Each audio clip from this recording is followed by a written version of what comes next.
Be vigilant.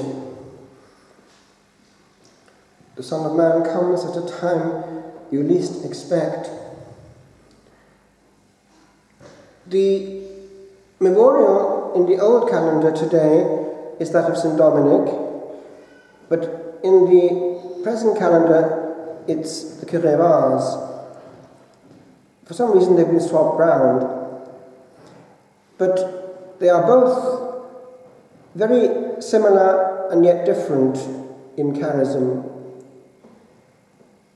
One, in recent times, has been proclaimed patron not only of all the parish priests of the world, but now patron of all the priests of the Universal Church. That was done by Pope Benedict in the year of the priesthood. You may remember it happening. And there are reasons for that. I'll come to that in a second. The other, St. Dominic, had one thing in common with the Curé Vase. It was the fact that he was equally bathed in contemplation, bonded in intimate union, and thereby, and only thereby, very powerful in his word. Hence the order of preachers, OP, which came out of him. Now, the Curé Vase was a mystic, actually, and people aren't fully aware of that. We know from testimony that his altar boys had noticed that he was not touching the ground at times during the Roman canon. He was actually physically elevated. That happens sometimes in very holy priests. I heard about it some years ago in Italy when talking to another monk. He talked about a monk, yes, he was saying Don Carlo. It happens to Don Carlo. He elevates. They had noticed. But getting back to Curé Vase, he had mystical gifts that he used to keep secret. The reason, therefore, why this apparent idiot who found it difficult to pass his Latin exams was one of the people in the 1800s who influenced the greatest number of souls is precisely because of that basis. Initially, he prepared his sermons and tried to memorize them, word for word, and they were long. He would take off his chasuble and his maniple and go into the pulpit and start preaching, delivering the memorized sermon, which was, as I say, long. Sometimes his memory failed him. By the way, he wasn't actually that thick. He's been given a bad name for that. The truth of the matter is that it's rather like the travelling people in Ireland today. They're not thick, but they're not given a chance. In the circumstances in which he was brought up in the country, they had to make ends meet during political uproar. So he couldn't hardly read or write. But then he had to catch up, and that was the problem, catching up. And Latin was obligatory. I make that parenthesis and carry on. What happened unexpectedly was this. Eventually, he found that he couldn't go on at times because he'd forgotten the next line in his memorized sermon. And that's when things started to happen. It was over to you, Holy Spirit, and it was thus. And the result was that cor ad cor loquitur, heart spoke to heart. And eventually there would be bishops, I think even cardinals before him. And he would be in mode either in the catechism, which became important eventually, on a daily basis because of the crowds, and in the sermon and feast day homily, which, as I say, was more of a teaching than we would be used to as a homily nowadays. He would be preaching from the heart. And he would come out with things like this before these bishops and high-powered preachers of the time who would be looking at this apparent idiot. He would just stop and start mentioning heaven. And he would say, Olivera, Olivera, Olivera. We'll see him, we'll see him, we'll see him. And he couldn't carry on, he would cry. And you'd have these bigwigs in the congregation sobbing also. moved because he believed in what he was saying, and it wasn't a crypt in any way to be spectacular. The heart that loved and thereby was able to ignite. That's the preaching that we need. And so, then another bit came in, the mystical gifts. One day, somebody did something, and he muttered something which he didn't realize he was muttering. Attention à ma bague, careful of my ring. Oh, what had he said? Yes, he had a mystical ring, a very high grace. One day, he was caught in ecstasy, and it was clear that he was talking to the Madonna, our Blessed Lady.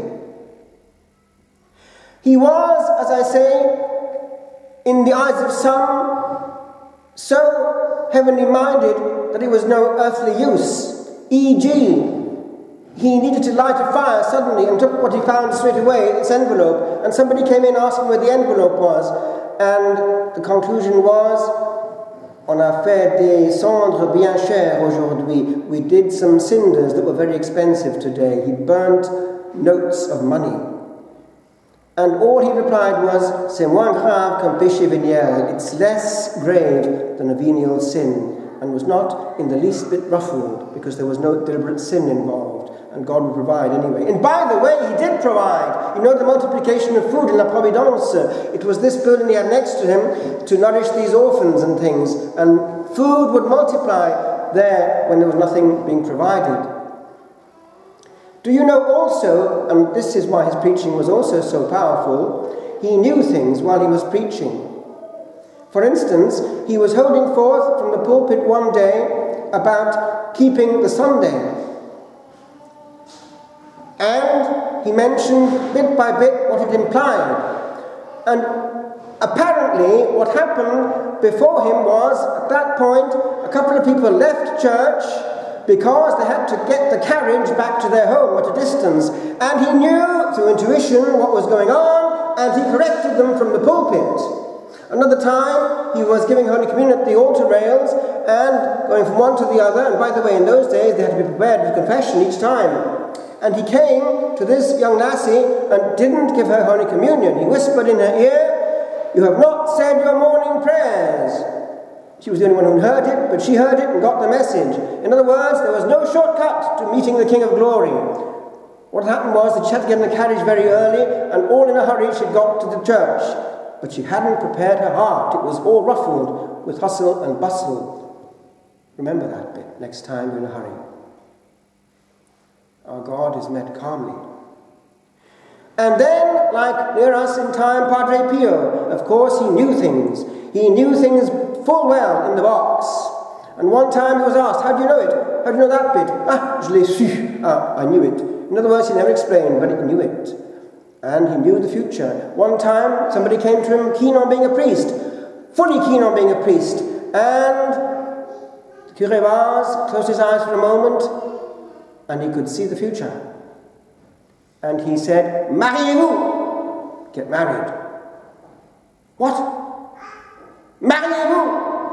And the person asked him to write it down. He did. Mariez-vous. Down the line, the man married, and all, I believe, at least 10 of his children became priests, and one bishop. And on it would go. A girl, about 18, came, beauty itself, very vain. "Vous serez religieuse." "You'll be a nun." "No, no, no, no, no!" Si. And so it was. Another time, a man came in with a gun, a hunter. "What's all going on in this place?" He was out for a good time. "What's all this queue?" "Oh, must be something interesting, so I'll go in as well." The Curé Vaz opened the guichet. Actually, I think he confessed the man in the sacristy, face to face. He just said to him one word, "Vous irez à la trappe." You'll go to la trappe. He had no faith whatsoever. He was interested in hunting. La Trappe had a good vocation as a result. And on it would go. Another time he was confessing this lady, and the last thing he said was, "Attention, en retour. Be careful as you go back. And when something happens, remember me and run. And so she did. She was in the hands of somebody extremely dangerous, and she remembered the word in time. Another person came and he told her, you will die before the end of these 24 hours, but do not worry, you've been prepared by these sacraments just received. The person was bitten by a lethal snake and died the same day. So these then were the gifts that made up for the other, and all this explains why in the ear of the priests this unlikely candidate was made, yes, the one to imitate, insofar as all his influence was from God and there was no human, and also he was a very, very good carer of souls, which is where I want to finish. We have testimony from his own pen how he would go everywhere on foot, and he would carry the Blessed Sacrament and even help priests in the area round about when they were ill. He would spend the time in prayer, and he would care for these people individually, and that's the bit that matters, and perhaps why Pope Benedict wanted this model. There is no replacement for personal pastoral care. It's not a managerial priesthood that we want, sitting before a desk, telling lay people to go and give Holy Communion in hospitals and in houses, while they are sitting behind a computer preparing all kinds of wonderful administrative things to do, which have to be done, of course, while people only have access to lay people, when in fact they want confession. By the million, we've got people now receiving Holy Communion without the possibility of confession, because all they've got is a Eucharistic minister, and what they want first is real pastoral care, the whole lot, not just one physical act. Pastoral care contains the whole program, looking inside the soul, healing the soul, talking to the soul, giving Jesus to the soul through absolutions, that all the Holy Communions received are in a spirit of grace and serenity. I've had that from people who are sick.